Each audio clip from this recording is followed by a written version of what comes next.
Muy buenas tardes, señoras y señores. Bienvenidos al atardecer de este miércoles, día 17 de abril de 2024. Les voy a contar, en primer lugar, uno de los fuegos que ha tenido que apagar el Gobierno como consecuencia de la mala cabeza del grupo parlamentario del partido gobernante, es decir, del grupo parlamentario del PSOE. Resulta, ustedes lo saben muy bien, que ayer conocimos la lista de los comparecientes que el Gobierno y sus socios han pactado para que desfilen por la comisión de investigación que tiene que llegar, o por lo menos intentar llegar, a alguna conclusión por lo de la venta de las mascarillas durante la época de la pandemia. Eran 134 personas. Y entre esas 134 personas había 3 fiscales. El fiscal anticorrupción y 2 fiscales más. Y esto pues llamó muy poderosamente la atención. Lo que pasa es que el Partido Socialista, el grupo parlamentario del Partido Socialista, no sé si Patxi López se enteró o no se enteró, yo creo que últimamente se entera poco de las cosas, pero en fin, en todo caso él dio el visto bueno porque, y este es un dato que no podemos perder de vista si queremos entender bien el fondo de la historia, lo reclamaba Bildu. Era Bildu quien pedía que esos 3 fiscales aparecieran en la lista de comparecientes. Y el grupo parlamentario pues se puso en primer tiempo de saludo porque era una demanda de uno de los socios que están estabilizando la legislatura, le están implementando al señor Sánchez la mayoría que no consiguió en las urnas. Bueno, entonces, ¿qué pasa? Que cuando se hace pública esa nota, primero los propios fiscales se llevan las manos a la cabeza. Y el fiscal general del Estado ayer mismo, en cuanto tuvo noticia de que el nombre de esos 3 fiscales aparecían en la lista de comparecientes, le envía una carta al Gobierno, que hemos conocido hoy porque se ha publicado en todos los medios de comunicación, pidiéndole al Congreso que por favor no cite a los fiscales, que eso perturba su trabajo y que además podría poner en entredicho incluso el derecho de defensa de las personas investigadas. A pesar de eso, pues no tenemos ninguna noticia de que el Gobierno vaya a recular inicialmente. A continuación sale a la palestra el jefe de la oposición, Alberto Núñez Feijóo. ¿Y qué dice? Escuchen. Es lamentable que el señor Sánchez y el señor Bolaños hayan dicho por activa y por pasiva que no iban a aceptar que ningún fiscal o ningún juez compareciese en comisiones de investigación en el Congreso y ayer hayan firmado la comparecencia de varios fiscales en el Congreso de los Diputados. Vivimos en una anomalía democrática de forma constante y continua. La prueba más evidente de que el señor Feijóo tenía razón es que han tardado pocos minutos los miembros del Gobierno en rectificar y en dejar a los pies de los caballos, por eso hablaba al principio de apagar un fuego, al grupo parlamentario que ayer bendijo la comparecencia de esos fiscales. Han sido 2 miembros del Gobierno. La ministra de Defensa, el hecho de que sea Margarita Robles una de las que ha salido a la palestra tiene valor porque ya saben ustedes que Margarita Robles es juez. Por lo tanto, es una de las personas que conoce muy bien el mecanismo de lo que es la acción de la justicia y hasta qué punto es anómalo que se cite a fiscales en una comisión de investigación parlamentaria. Ella, en voz alta, hacía suya esta consideración. Creo que no es el procedimiento más adecuado llevar a jueces y fiscales al ámbito de comisiones, porque ellos tienen un trabajo que realizar, un trabajo que hacer, que realizan siempre sometidos a la ley, a la independencia en el caso del Poder Judicial, pero desde luego no voy a ser yo quien entre a valorar decisiones del Poder Legislativo. Bueno, y el señor Bolaños, que es el ministro de Justicia, es el ministro, digamos, del ramo, que tiene la jurisdicción del asunto que nos está ocupando, pues también ha tenido que salir para darle la razón, naturalmente sin decírselo. Señor Feijóo. O sea, ha dicho lo mismo que el señor Feijóo, exactamente lo mismo que el señor Feijóo. Lo que pasa es que sin hacer referencia a las declaraciones del señor Feijóo, porque no tiene ninguna intención el Gobierno de dar la sensación de que recula como consecuencia de la exigencia del jefe de la oposición. Más bien recula como consecuencia de esa carta que les contaba, le remitió ayer el fiscal general del Estado al Congreso de los Diputados. Bueno, en definitiva, y para no liarme, el ministro de Justicia sale también a la palestra, como Margarita Robles, y dice esto. No tiene ningún sentido que jueces y magistrados vayan a declarar a comisiones de investigación sobre causas que están conociendo. Y creo que el mismo principio es aplicable a los fiscales. Tampoco tiene sentido que los fiscales vayan a declarar a comisiones de investigación sobre temas que están instruyendo y que están conociendo en su condición de fiscales. La pregunta es si no tiene ningún sentido, entonces ¿por qué ayer el grupo parlamentario del PSOE accede a esa petición, insisto, de Bildu? Esta es la gran cuestión. Bueno, luego Informa el diario El País que, naturalmente, en justa correspondencia con las declaraciones de estos dos miembros del Gobierno, el grupo parlamentario del PSOE ha sido llamado al orden y, según, insisto, informaciones que aparecen reflejadas en el diario El País, en un futuro inmediato, no sabemos si esta tarde, mañana, pero en todo caso muy pronto, se va a volver a votar para excluir a los fiscales de la lista de comparecientes. Esta es, digamos, la pequeña historia de ese pequeño fuego que ya ha tenido que apagar el Gobierno. Una conclusión más, para que no haya malos entendidos. Tiene que quedar muy claro que el Gobierno rectifica, que el Gobierno tira de las orejas a su grupo parlamentario, que el Gobierno pues trata de, en fin, evitar un gol que se ha metido en propia meta, el propio Partido Socialista, pero que no lo hace como consecuencia del requerimiento del jefe de la oposición. Lo hace como consecuencia de la petición cursada por el fiscal general del Estado. ¿Por qué llegó a esa conclusión? Porque una tercera ministra, que además es vicepresidenta del Gobierno, María Jesús Montero, se ha referido a las palabras del señor Feijóo. ¿Para decir qué? Para decir esto. Me llama la atención, ¿no?, que el señor Feijóo hable de falta de respeto cuando la señora Ayuso ha hecho un ataque sin precedentes a la Fiscalía General, no solamente trasladando falsas cuestiones sobre el proceder de la Fiscalía General, sino que incluso insultando al propio fiscal general, y no he escuchado al señor Feijóo hacer ningún tipo de mención respecto a la cautela institucional que todos los políticos tenemos que guardar. Bueno, como ven ustedes, al señor Feijóo y al principal partido de la oposición, absolutamente ningún cuarto al pregonero. O sea, no hay que concederle nada, pero nada es nada. Bien, esta es la pequeña historia con la que quería empezar el programa, porque me parece que es una de las noticias más recientes y también más nuevas en el panorama informativo. Aunque si seguimos hablando de las comparecencias solicitadas en esa comisión de investigación en el Congreso de los Diputados, tenemos también que hacer una referencia a la pareja de la presidenta de la Comunidad Autónoma de Madrid. El señor González Amador, ya saben ustedes que es una de las personas que tienen que comparecer porque así lo ha solicitado el Gobierno y sus socios. Y hoy es noticia porque el gabinete de la presidenta de la Comunidad Autónoma de Madrid ha difundido una noticia que hasta ahora no ha sido ni confirmada ni desmentida por la agencia tributaria, en virtud de la cual la propia agencia tributaria le ha pedido a la Tesorería del Estado que devuelva 552.000 euros a González Amador. Lo que nos coloca en situación de recordar lo que había declarado la propia presidenta de la Comunidad Autónoma de Madrid cuando decía: no solo mi novio, mi pareja, está siendo perseguido de una manera cruel por la Hacienda, sino que además es Hacienda todavía la que le debe dinero a mi novio. Ella hablaba de 600.000 euros. La noticia que difunde el gabinete de Ayuso habla de 552.000 euros.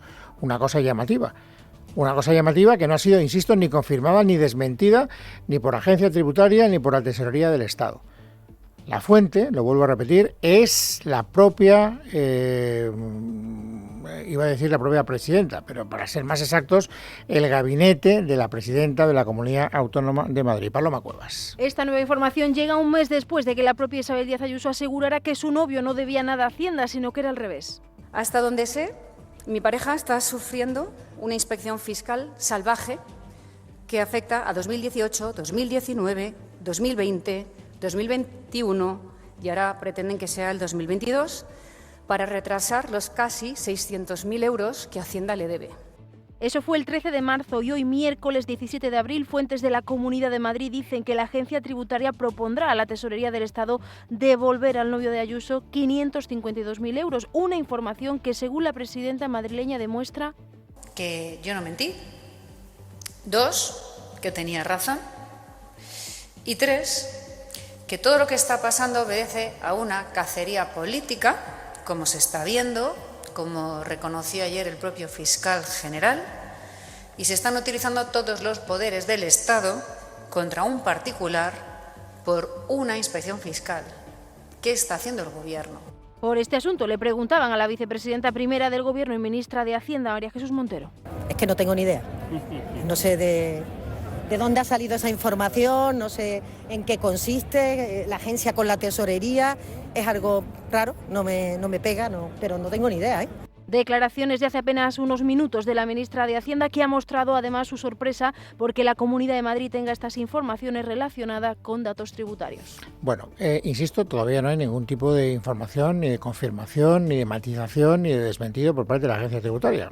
Les cuento las cosas tal y como las conocemos. El segundo frente informativo destacado del día nos devuelve a ese giro copernicano del Partido Socialista, también del PNV, por cierto, a la hora de criticar que Bildu no quiera hablar de la banda de ETA como si hubiera sido una banda terrorista.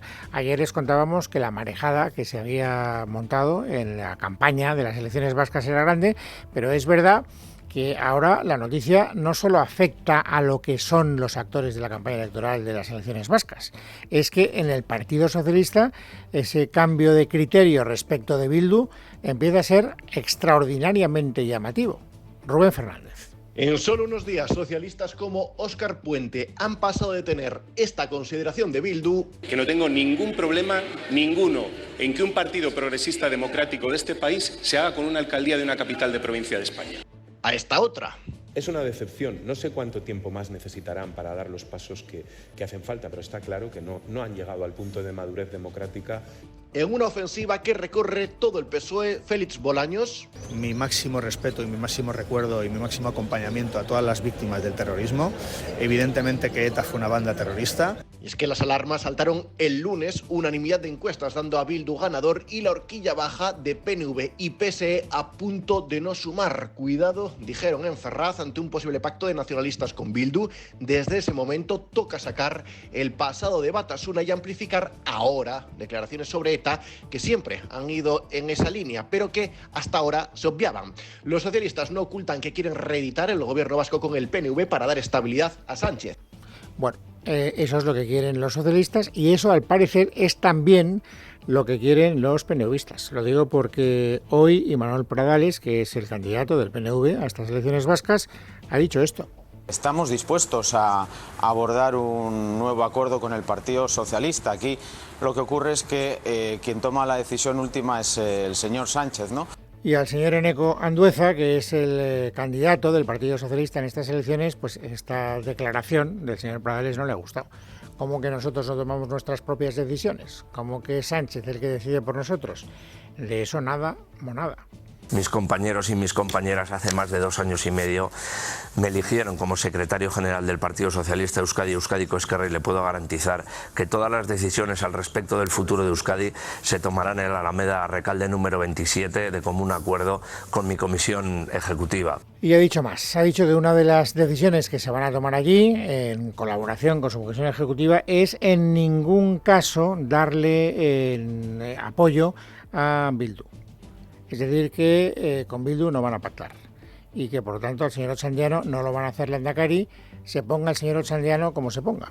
Nosotros no vamos a acordar con Bildu, no vamos a hacer Lehendakari al representante de Bildu, pero aquí lo que está en juego no es si gobierna el Partido Nacionalista Vasco o H. Bildu, aquí lo que está en juego es lo que verdaderamente le importa a la ciudadanía vasca, es nuestra sanidad, es nuestra educación, es nuestra seguridad, las políticas de vivienda, las políticas de empleo. Desde luego el Partido Socialista va a ser no solo quien va a decidir el próximo gobierno, sino sobre todo a qué se va a dedicar.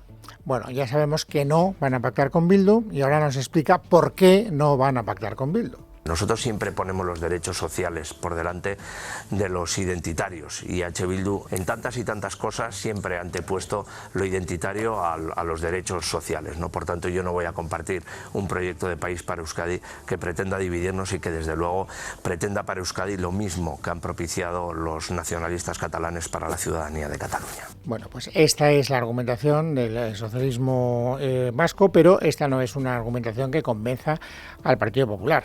Lo digo porque conforme nos acercamos al domingo, que es la fecha electoral, el señor Feijóo, Alberto Núñez Feijóo, el jefe del Partido Popular, pues está cada vez más volcado en la campaña electoral vasca. Y lo que hoy ha querido que se sepa, lo que ha querido decir con más énfasis, es que naturalmente el Partido Socialista, desde su punto de vista, no dice la verdad cuando trata de marcar las distancias con Bildu, que escuchábamos hace un instante que quiere marcar el señor Andueza. Es más, el señor Feijóo se empeña un día sí y otro también en recordar todos aquellos sitios donde Bildu y el Partido Socialista han llegado a acuerdos. Es evidente que Bildu nunca, jamás, ha considerado ETA como una banda terrorista. Y es evidente además que Bildu nunca ha pedido perdón a las víctimas ni ha colaborado en el esclarecimiento de los asesinatos, más de 300 que todavía están sin esclarecer en España. Rasgarse las vestiduras, decir que con Bildu no se puede pactar, que no se puede gobernar por parte del Partido Socialista de Euskadi es indigno de cualquier principio democrático y, añado, de cualquier principio ético y moral. Y por lo tanto, él no se tomará en serio nada que diga el Partido Socialista Vasco hasta que no pase de las musas al teatro, es decir, hasta que no se comporte con hechos que reclama ya de esta forma.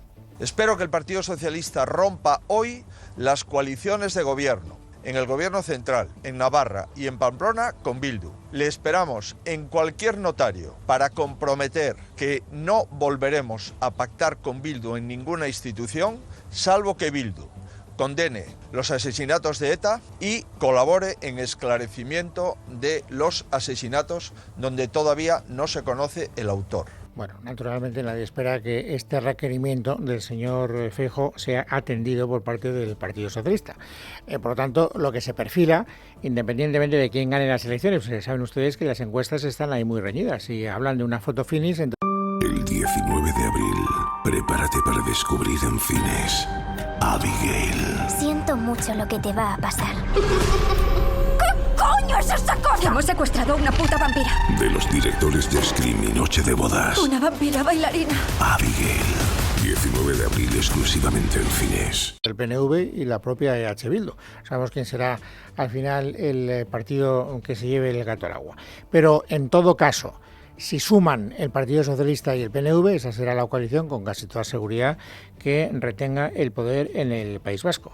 El señor Pradales, que es, como saben ustedes, Manuel Pradales, lo he dicho antes, el candidato del PNV a las elecciones en el País Vasco, tiene muy claro que él, con Bildu, ya lo hemos oído antes, no quiere demasiadas cosas, por lo menos en campaña, ¿eh? Una cosa es lo que se dice en campaña y otra cosa es lo que pasa una vez que termina la campaña. Pero de momento al señor Ochandiano no parece que se refiera, señor Pradales, con especial afecto. El señor Ochandiano no deja de ser miembro de Sortu, que es heredero de Batasuna, independientemente de que esté en una coalición de partidos que se denomina EH Bildu, y creo que le define la falta de condena del terrorismo de ETA y le define también, desgraciadamente, el que sea incapaz de decir que ETA fue terrorismo. O sea que con Bildu no, con Ochandiano no, con el señor Andueza, pues sí. ¿Para hacer qué? Pues en primer lugar, esto lo ha dejado muy claro el señor Pradales, para acabar lo que él llama las transferencias del marco estatutario. Pero una vez que ya se terminen las transferencias del marco estatutario, con la vista puesta en otro objetivo. Yo creo que hay que cerrar esa carpeta estatutaria. Está acordado con el señor Sánchez que hay que cerrarla en un periodo máximo de 2 años desde su investidura, por lo tanto el tiempo ya está corriendo, y a partir de ahí también tenemos acordado con el Partido Socialista abrir un nuevo espacio para más y mejor autogobierno. Más y mejor autogobierno, eso no sabemos lo que quiere decir. Lo que pasa es que si con el autogobierno que contemplaba el estatuto no se conforman y piden más, pues hay que empezar a pensar que efectivamente va a ocurrir algo muy parecido a lo de Cataluña, porque el autogobierno, tal y como se constituyó, tal como se perfiló, tal como se pergeñó al principio, era precisamente las transferencias que estaban contempladas en los estatutos de autonomía. Si se contemplan esas transferencias y uno aún pide después de eso más autogobierno, es que va a pedir cosas que están más allá de lo que marcan los estatutos de autonomía. En definitiva, estamos empezando a hablar de autodeterminación, de referéndums, de independencia y de cosas parecidas, por mucho que en este momento al Partido Nacionalista Vasco no le interese llamar a las cosas por su nombre. Por cierto, que ya saben ustedes que ayer el señor Pradales fue agredido con un spray pimienta cuando salía de un acto electoral. Hoy le han preguntado cómo se encuentra y parece que se encuentra bastante bien. La verdad es que fue un shock, fue un susto, fue un momento muy dramático porque no sabía muy bien lo que me había ocurrido, perdí la visión durante más de 10 minutos y pues fue un momento duro. Quiero decirle a la sociedad vasca que estoy tranquilo, que estoy bien, que estoy ilusionado y que me gustaría seguir con la campaña con normalidad. Bueno, y un asunto más antes de pasar al resto de las noticias destacadas del día. Hay una división cada vez más llamativa en el espacio político de la izquierda a la izquierda del Partido Socialista a propósito de los gastos de defensa. Ya saben que desde que se ha puesto muy negro el conflicto de Israel con Irán, pues crece todavía la sensación de que necesitamos tener mejores elementos de defensa y eso hay que pagarlo. Y para pagarlo pues hay que gastarse dinero, naturalmente. La izquierda del Partido Socialista pues está en una actitud en principio contraria a lo que es aumentar los gastos de defensa, esto ya lo sabemos. Pero hoy se ha producido una intervención sorprendente, porque de alguna manera rompe lo que hasta ahora era una unidad de discurso. Resulta que la ministra de Sanidad, que es la lideresa de Más Madrid, Mónica García, ha sido preguntada. Se nota que no sabe mucho de lo que habla, pero se le entiende perfectamente cuál es, digamos, la tesis de fondo que defiende. Bueno, por lo que yo sé, España está en un coste de defensa bastante inferior, ¿no? Quiere decir que estamos en unos costes de defensa que son bajos y, bueno, pues no me sé exactamente los datos, pero bueno, quiero decir que en relación a otros países tenemos costes de defensa y los costes de defensa, bueno, pues siempre están ahí en el presupuesto, esto es innegable. ¿Y a quién no le ha gustado absolutamente nada esta declaración? A Podemos. ¿Por qué lo sé? Pues porque Irene Montero ha arremetido, aunque sin citarla, contra la propia ministra de Sanidad. No olvidemos que la señora García es ministra de Sanidad y cuando la señora Montero ha hablado de lo hipócrita que es aumentar los gastos de defensa cuando nuestro país tiene otras necesidades que según ella son prioritarias, ¿a qué necesidades ha hecho alusión? A las que hacen referencia a la jurisdicción ministerial de la ministra de Sanidad. Cuesta controlar las palabras ante tanta hipocresía del Gobierno de España. No se puede decir que quieres la paz y llenar los medios de comunicación de titulares diciendo que pides la paz mientras estás contribuyendo de forma decisiva a la escalada militar. Hemos conocido esta noticia de un nuevo récord en el aumento del gasto militar, de contribución, por tanto, a la escalada bélica, el mismo día que conocíamos que hay 850.000 personas, un récord desde que se tienen registros, a la espera de ser operadas en la sanidad pública en nuestro país. Ahí queda, digamos, esa andanada, ¿no? O sea, estamos hablando de las listas de espera de la sanidad pública, que debería ser una de las cuestiones que tuvieran más comprometida la labor de Mónica García. Bueno, sobre el fondo de esta cuestión, la preocupación todavía se mantiene. Es decir, ¿cuál va a ser la respuesta de Israel para tratar de contrarrestar ataques con drones y con misiles que perpetró este fin de semana Irán contra Israel? Pues no lo sabemos. Lo que sí que sabemos es que las propias autoridades iraníes han advertido, si la respuesta de Israel es una respuesta desproporcionada, si responden, nosotros estamos preparados para hacer la contrarréplica, que no será especialmente pacífica. Verónica Jorro. Ha sido durante la exhibición de sus Fuerzas Armadas en el desfile con motivo del Día Nacional del Ejército que ha tenido lugar a las afueras de Teherán. Allí el comandante de las Fuerzas Aéreas del régimen ha advertido que tiene los cazas de combate rusos Sukhoi Su-24 listos para golpear objetivos si el enemigo, dice, comete errores estratégicos en una aparente referencia a una posible represalia de Israel. Allí también el dictador Ebrahim Raisi ha afirmado que su país podría haber destruido Israel en el ataque del sábado, pero que optó por un ataque limitado. Además, mantiene su amenaza. Si el régimen sionista realiza la más mínima invasión contra nuestra patria o nuestros intereses, ellos deben estar seguros de que se enfrentarán a una respuesta masiva y dura. ¿Y qué va a hacer Israel? Pues según el ministro de Asuntos Exteriores de Reino Unido, de David Cameron, el gobierno de Benjamin Netanyahu habría tomado la decisión de responder a pesar de los llamamientos a la calma de la comunidad internacional. Pero está claro que los israelíes han tomado la decisión de actuar. Esperemos que lo hagan de una manera que contribuya lo menos posible a agravar la situación, ha dicho Cameron tras reunirse en Jerusalén con el presidente de Israel, con Isaac Herzog. Posteriormente a este encuentro, la oficina de la presidencia israelí ha emitido un comunicado en el que ha defendido la necesidad de que el mundo entero actúe, ha dicho, con determinación y decisión frente a la amenaza del régimen iraní. Miércoles 17 de abril de 2024. Vamos, amigos, ahora a completar el paisaje informativo sobresaliente de este día. Esther Nieto, bienvenida, buenas tardes. Buenas tardes, Luis. El diario El Mundo publica hoy en exclusiva una imagen de aquella noche en la que se celebró el polémico e ilegal encuentro entre la vicepresidenta venezolana Delcy Rodríguez y el exministro José Luis Ábalos. Un encuentro en el que también estuvo Koldo y Víctor de Aldama. Hay, por tanto, prueba gráfica que demuestra que la número 2 de Maduro pisó el aeropuerto de Barajas la madrugada del 19 al 20 de enero de 2020.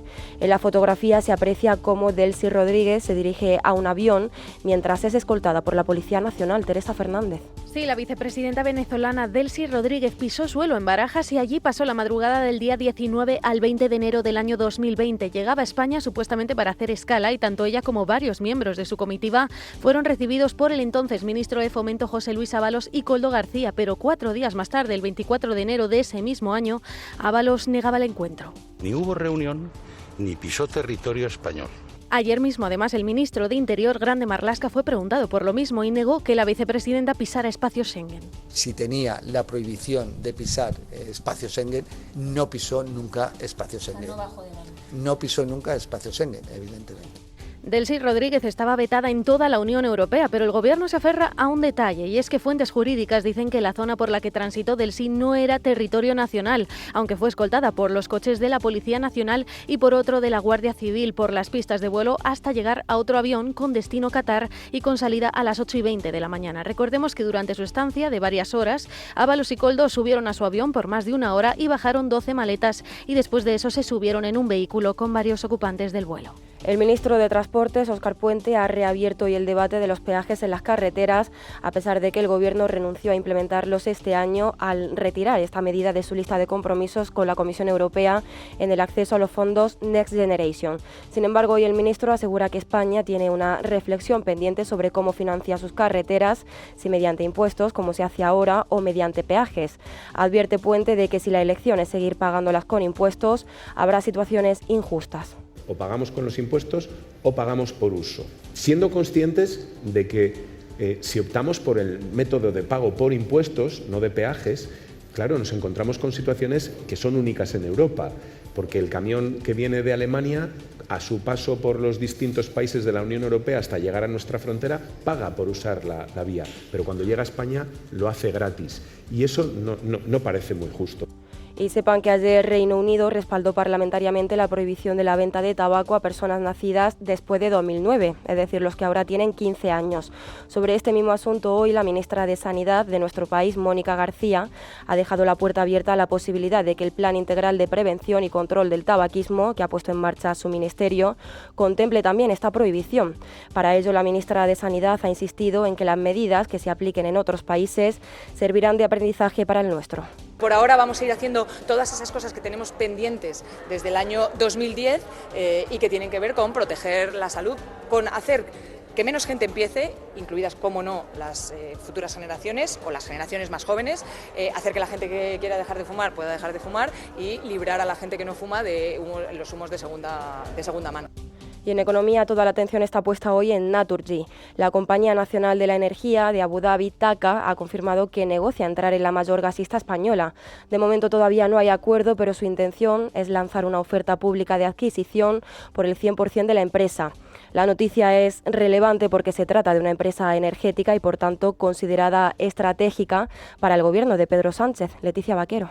El mayor accionista de Naturgy, Criteria Caixa, que posee el 27% de su capital, ya aseguró ayer que había mantenido conversaciones con un inversor para alcanzar un potencial acuerdo de socios. Y es que Criteria no vendería su parte, sino que serían otros fondos, TVC y GIP, que poseen el 40% entre ambos y que han dicho en varias ocasiones que quieren vender. Una reestructuración del capital de la compañía dirigida por Isidro Fainé, a quien le convendría pacificar el consejo de Naturgy con la salida de estos dos fondos, incrementar su liquidez y preservar la españolidad de la gestión. Es lo que quiere el Ejecutivo español. Jordi Hereu es el ministro de Industria. Yo creo que nosotros en estos momentos tenemos que ir fortaleciendo grupos que son estratégicos para nuestra economía, pero en estos momentos yo no quiero hacer aún valoración sobre, lo haremos sobre hechos y no sobre elementos que aún no se basan en comunicaciones formales. El afán intervencionista del Gobierno en las empresas estratégicas provoca desconfianza entre los inversores, pero a la compañía de Emiratos Árabes TAQA le interesa la operación y puede que al Ejecutivo también, una posición que dista mucho de la mantenida con Talgo, ya que no quiere que entre la compañía húngara. TAQA es una empresa pública asociada a la monarquía de Abu Dhabi, a la que le interesan las energías renovables. Por eso ha confirmado hoy a la CNMV que está hablando tanto con Criteria como con los otros dos fondos y que puede que lance una OPAP, aunque todavía es demasiado pronto. Recordemos que esta mañana el supervisor bursátil ha suspendido la cotización de Naturgy al considerar que la compañía gasista ha retenido información privilegiada. Y la natalidad repunta en España. Según los datos publicados este miércoles por el Instituto Nacional de Estadística, el número de nacimientos en los 2 primeros meses del año fue el más alto desde la pandemia de 2020, con más de 53.000 nuevos recién nacidos, lo que supone un aumento de casi el 3% con respecto a 2023. Y es que el año pasado fue el peor desde que hay registros. La Rioja y Cantabria son las comunidades donde más ha aumentado la natalidad este año, Galicia por su parte donde más ha bajado, y por edades repunta también el número de embarazadas, sobre todo en mujeres de entre 25 y 34 años. Y también hoy Libertad Digital publica que el número de secuestros parentales ha marcado un nuevo récord. Según el informe anual del Centro Nacional de Desaparecidos, cerca de 500 niños fueron secuestrados por uno de sus progenitores en 2023. Sin embargo, el Gobierno evita dar la cifra exacta. Sandra León. Sabemos que el año pasado los secuestros rozaron los 500, pero el Gobierno omite la cifra concreta para evitar el escándalo. NISDE, la Asociación Niños Sin Derechos, ya temía que se pudieran ocultar estas estadísticas, como ya sucedió en el año 2021. Y por eso, antes de que el Centro Nacional de Desaparecidos publicara su informe anual, remitió una carta a este organismo dependiente del Ministerio del Interior. Si antes de recibir esta comunicación lo tenían previsto o no, es una incógnita, pero lo cierto es que las sustracciones de menores aparecen en último lugar, se despachan con un solo párrafo y no se dan cifras para no alarmar, denuncia el presidente de NISDE, Javier Somoza. Simplemente se incluye un gráfico de barras en el que se intuye que el número de secuestros parentales roza los 500, como decíamos, récord absoluto desde que se empezaron a medir estas estadísticas. Tampoco se informa del sexo del secuestrador, a pesar de que ya hemos sido reprendidos internacionalmente por ocultar este dato, ni se desglosan las cifras por comunidades, provincias o ciudades, algo que serviría para mejorar los protocolos. La falta de ellos precisamente es lo que ha llevado a España a ser líder europeo en secuestros parentales, como subrayan desde NISDE, pero también la férrea defensa de las madres secuestradoras por parte del Ministerio de Igualdad. Irene Montero la rebautizó como madres protectoras y algunas de ellas, como a Juana Rivas y María Sevilla, incluso les concedió el indulto. La Fiscalía de Madrid ha denunciado al dramaturgo Ramón Paso por un supuesto delito de agresión sexual a 14 mujeres. Lo ha revelado la abogada de las jóvenes, que tienen entre 18 y 25 años y que le habrían conocido en el entorno laboral. Con más de 50 obras, Paso es uno de los dramaturgos más activos de nuestra escena. De hecho, su última obra se estrenó hace tan solo unos días y el teatro está estudiando si lo suspende. La noticia también ha tenido ya las primeras reacciones entre las personas que trabajan con él. El actor Pepe Villuela ha anunciado que pone fin a su participación en la obra Jardí el enamorado, que está escrita y dirigida por Ramón Paso. Ahora será un juez quien decida si admite a trámite o no la denuncia. Y también en la capital, un hombre ha sido detenido por la Policía Nacional acusado de apuñalar a una mujer de 45 años en las instalaciones del metro. El suceso ha tenido lugar en la estación de Alto de Extremadura, en el distrito de Latina. Todo parece indicar que la agresión se produjo tras una discusión de la que se desconocen los detalles. Tampoco se sabe de momento si agresor y víctima tienen algún tipo de relación, pero la herida está a salvo.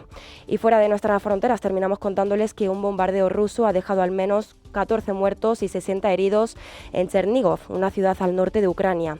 El presidente de Ucrania, Volodymyr Zelensky, ya ha condenado el ataque y ha vuelto a pedir a sus aliados que envíen más defensas antiaéreas para evitar este tipo de golpes. Mientras tanto, el Kremlin ha anunciado este miércoles la salida de sus tropas de Nagorno-Karabaj, la región poblada hasta hace poco por armenios y bajo control de Azerbaiyán desde septiembre de 2023. En casa de Herrero. Es radio. El 19 de abril, prepárate para descubrir en cines Abigail. Siento mucho lo que te va a pasar. ¿Qué coño es esa cosa? Hemos secuestrado a una puta vampira. De los directores de Scream y Noche de Bodas. Una vampira bailarina. Abigail. 19 de abril exclusivamente en cines.